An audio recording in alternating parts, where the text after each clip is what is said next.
আমরা আমাদের কবুতরের ঘরে আছি এখন।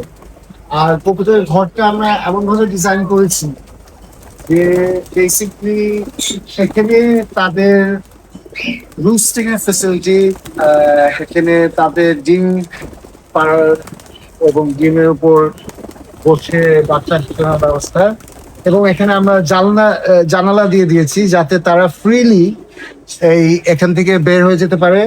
পুরা শেডটা তো জায়েন্ট একটা শেড, ওই পুরা শেডের মধ্যে তারা ঘুরে ফিরতে পারে, উঠতে পারে, ফ্রিলি তারা থাকতে পারে।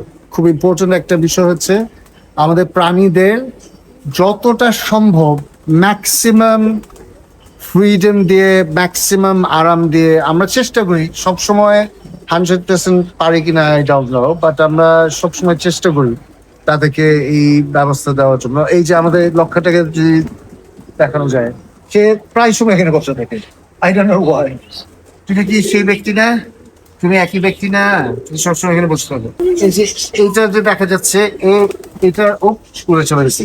ওইটা জাত সিরাজি, যেকে বলে সিরাজি। এই কালোর সাথে যে একটা দেখা যাচ্ছে, এটাকে সিরাজি বলে। ওই লাল সাদার মধ্যে যেটা, এটা সিরাজির আরেকটা মেয়েটা আর কি। এটা হচ্ছে মেয়েটা কালো সাদার মধ্যে, এটা হচ্ছে পুরুষটা। পুরুষ আর মেয়ে কিভাবে বুঝবেন? মেয়েগুলো একটু স্লিম হয়, তুলনামূলকভাবে একটু স্লিম হয়। পুরুষরা তুলনামূলকভাবে একটু হেভি হয়। এবং সবচেয়ে বড় প্রমাণ হচ্ছে পুরুষগুলো ডাকে এবং নাচে, ঘুরে ঘুরে নাচে এবং ডাকে। বাকবাকুম করে যে ডাকে, এটা পুরুষরাই করে অফকোর্স। কারণ পুরুষদের সবসময় মেয়েদের ইমপ্রেস করতে হয়। এটা মানুষদের ক্ষেত্রেও ট্রু, এটা প্রাণীদের ক্ষেত্রেও ট্রু। সবসময় মেয়েদের পুরুষদের ইমপ্রেস করতে হয়। কালো সাদা সিরাজি। আর ওখানে যে কালোটা দেখা যাচ্ছে একটু ভারী ধরনের, সামনেরটা এটা হচ্ছে যেটা একটু স্লিম ধরনের গ্রে কালার। ওইটা এটা ইয়াং একটা কবুতর।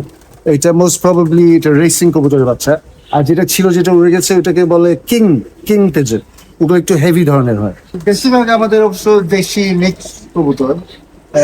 এখানে যদি বলি, এই যে এটা রেসিং কবুতরের বাচ্চা, এটা হচ্ছে কিং কবুতর, এটা দেশি, এটা ইয়াং, এটা খুব একটা বয়স নেই। এটা তো কবুতর আমি ছোটবেলায় অনেক কবুতর পালতাম। মানে আমি যখন আমার বয়স 8.5 বছর বয়স থেকে 17 বছর বয়স পর্যন্ত ছিলাম বাংলাদেশে, তখন আমি এলিফ্যান্ট রোডে থাকতাম। এলিফ্যান্ট রোডের ছাদের উপর অনেক কবুতর পালতাম। আমার বিশাল নেশা ছিল কবুতর। এটা কি সত্য চন্দ্র ভাই? অনেক সময় বলে না যে কবুতর হওয়ার জন্য লাগে রাশি লাগে নাকি, বলে যে মানে ভাগ্যে সবার নাকি কবুতর হয় না। এটা জানি না কতটা সত্য। আমাদের প্রথম দিকে কিন্তু বাচ্চা হচ্ছিল না অনেক দিন, তাই না? অনেক দিন ট্রাই করার পর, মানে কয়েক মাস, তারপর আল্লাহর রহমতে বাচ্চা শুরু হলো। এখন আল্লাহর রহমতে মোটামুটি ভালোই।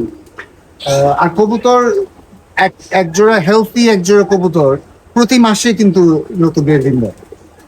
তারা খুবই প্রোডাক্টিভ হয়। তো প্রতিটা প্রাণীর ইউনিক ম্যাজিক আছে। কবুতরের ম্যাজিক হচ্ছে, কবুতরটা একটা পাখি, তাই না? সে উড়ে যেতে পারে, দূরে যেতে পারে। কিন্তু কবুতরের মজাটা হচ্ছে তারা পোষ মেনে গেলে, এবং তারা মোটামুটি সহজেই পোষ মেনে যায়। তারা পোষ মেনে গেলে ওই বাসায় কখনো তার উড়ে চলে যাবে না কখনো। তার উড়ে ঘুরে ঘুরে টুরে আবার চলে আসবে।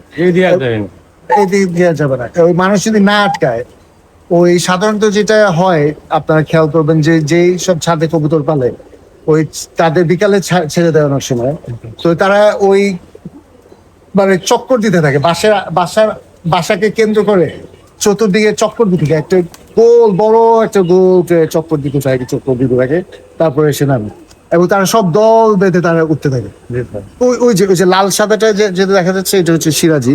এটা পুরুষটা, সে একটু আগে ডাকছিল এবং ঘুরছিল। আরেকটা জাতের আছে আমাদের বোধহয় আছে, ওই জাতের এখন দেখতে পাচ্ছি না, যাকে বলে গিরিবাজ বা গিরোবাজ। গিরিবাজটা একটা জাতের কবুতর, যেটা ছোট্ট একটু খাটো ধরনের হয়। তার বডি স্ট্রাকচারটা সামান্য খাটো ধরনের। আর তারা খুব পোষ মানে।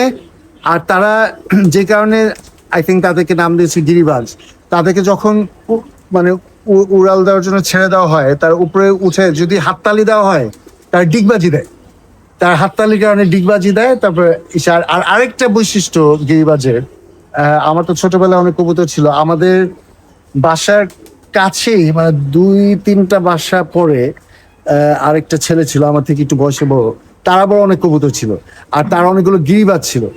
আর গিরিবাজ গুলো যেটা করে, ধরো আমার কবুতর আমি ছেড়ে দিলাম, প্রভাতকে বলছি আর কি, আপনাদেরকেও বলছি, আমার কবুতরকে ছেড়ে ছেড়ে দিলাম, সে তার কবুতরগুলো ছেড়ে দিল, গিরিবাজ গুলো পটায় আমার কবুতর নিয়ে আসবে, এবং প্রায় সময় আমার কবুতর তার ওখানে চলে যেত, তা আমার গিয়ে নিয়ে আসতো। তো এটা গিরিবাজের একটা বৈশিষ্ট্য, গিরিবাজ সামহাও অন্য কবুতরকে পটায় নিয়ে আসে, এটা খুবই ফানি কিন্তু।